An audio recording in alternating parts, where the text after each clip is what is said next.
Hey guys, DC Fox here, making you a video on manually layering 3 different exposures for a high dynamic range image. I have my, we're going to do it in Photoshop. Here's my 3 DNGs. I'm going to open them up in Photoshop. And of course it's going to launch the Photoshop Camera Raw Conversion window. You've got one image that's very underexposed to show these bright lights, the details within the bright lights and the bright light areas. You've got the next one, which is sort of a medium exposure, and you can see the bright lights are now blown out. The brighter areas are blown out in this image. And you've got a really, really bright one for details in the shadow areas, like in the tree and near the roof of the building, and some of the details down in here.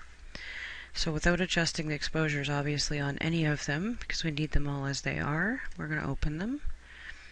So we'll give Photoshop a second to open those. Now there is an automated way to do this, but the automated way tends to make it look a little too cartoony and a little too fake, if you will. So you've got all 3 images open. You can pick any one to be the base. I'll pick the lightest one to be the base, so I'm going to do Command All on the medium one, Command C, which is copy. I'll go over to my brightest one and Command V. Now I'll go to the darkest one, Command A, Command C, go to the bottom, the brightest one, which now has the medium one on top, and Command V. So now I have 3 layers. I can go ahead and close the other 2. And I'll close those. And now we have this document with 3 layers. We've got the medium exposure in the middle, the darkest one on top, and the brightest one on the bottom. So what I want to do is grab my eraser tool on a nice soft brush, and on the top layer, on the darkest one, at 100% opacity, I want to get rid of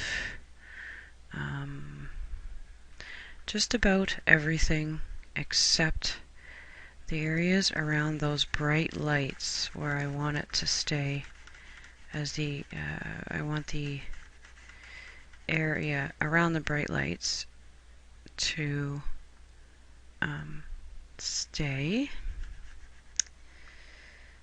there. Oops, oh, I gotta do that all again. When you get to a hard edge, you gotta switch your brush to a hard brush so that it doesn't spill over onto an area you don't want. And it just spilled over onto the, I'm staying away from the edge there because I want to keep some of this in the sky. I like the sky on the darkest exposure. So I'm going to keep that. I'm just getting rid of it everywhere but the super bright areas. Okay, now I'm going to switch to a little bit of a harder brush because I want to get rid of, actually I'm going to switch to a lower opacity now as well because I want to keep some of this area in here. Not too bright though. I don't want to completely reveal that because it's pretty bright in this area too, and I'll go over the bush. Now this sign is what we want to stay exposed properly, and in the really dark one it is exposed properly. So we're going to go along and we're going to erase all along the top of the roof. Get rid of it, all of it. At 100% opacity again. I'm going to be careful not to spill into that section there because it's really, really bright in that section, and I want to keep that. I want to keep that area the way it was. Whoops. I'm using a hard brush. I should probably switch back to a softer brush. I just want all of this area, so I don't want to touch that sign. I want that sign to stay exposed the way it was exposed in the dark one. And that light right there, I want to keep that the way it was in the dark one. Okay. Go along. Whoops. Don't want to go in that sky because I want to keep that sky from the dark one. I really like the sky in that dark one. So I'm going to go along here. This is where working in the dark helps. Because this is where you're going to, oh, I'm spilling again, so I'm going to make a really hard brush so I can go close to the edge of that building. And you can make a selection of these hard edges too with one of your selection tools if you want to be a little more accurate than what I'm doing. I'm just doing this for demonstration purposes real quick.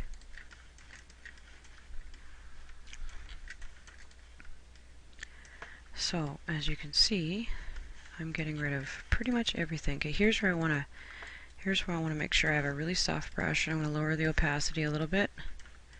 Go around those lights, because it's the details in here in the underexposed one that we want to keep. We want to keep the details around those lights where they're really blown out in the medium exposure, or yeah, we'll call it the medium exposure. Get rid of it everywhere else. So as you can see, there's not much left on the top layer here. Mostly just around the lights, over this tree trunk, because I want to see the details in that tree trunk. So basically there was a shot taken to expose for all of the shadows. There was a shot taken to expose for all of the highlights. And then there was a medium exposure taken, the middle of the range, sort of. That's what we're revealing right now by erasing the darkest one on the top. So now, I spilled over a little bit there. You'll want to be more careful. Keep it on a super soft brush, nice and big, because I just want to dab over that sky a little bit. Keep it really low, and just do the sky a little tiny bit, because I want to keep that nice dark blue. And that's about it. So you've got most of this layer up here erased, except for around this light where it was, around this light where it was blown out, around these lights, around these lights, around that light, and in this area here where it was exposed the nicest on the really dark underexposure. And now I will go down on the medium exposure and reveal some of the image from the brightest exposure on the bottom. So with my eraser tool on a very low opacity, 17%, nice and big, I'm just going to go in. All I want to do is reveal the bricks down here from the lightest one. I'm going to change my brush size again. Go in here, over these bushes. I want to see those bushes and all the details and the shadow areas there. So you can see now we're erasing from this layer. We're revealing the brightest exposure on the bottom.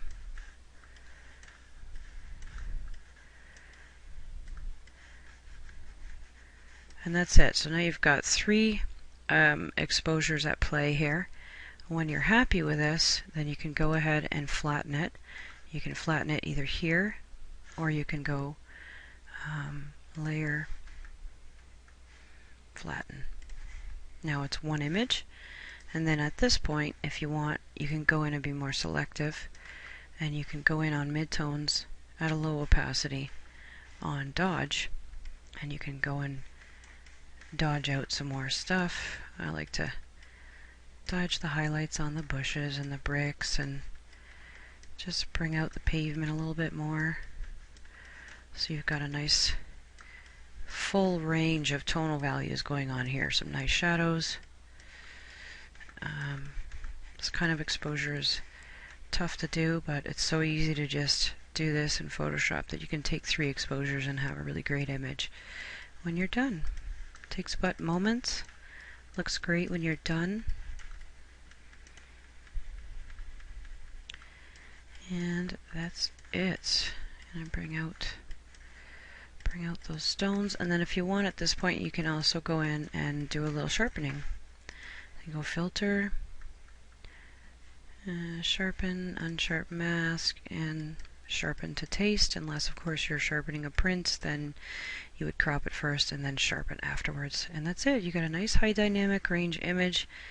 The dark image provided the exposures for these bright light areas, and the details are in there. Your midtones are showing nicely, and your highlights are not blown out, and everything looks great. And I'm going to dodge a little bit more right in there, and maybe I'll actually go in and burn sort of almost like a vignette, but not really. Just burn some areas. So just give it a little more dimension. Go over that sky again, make it a little darker, and that's it. So that's it. How to take 3 exposures and create sort of a high dynamic range image. When you do this, of course, your camera should be on a tripod, and the focal length and location of the camera shouldn't change between the 3 shots, and you'll be good to go. So it'll be nice and easy every time if you follow that rule. Oh, one other thing.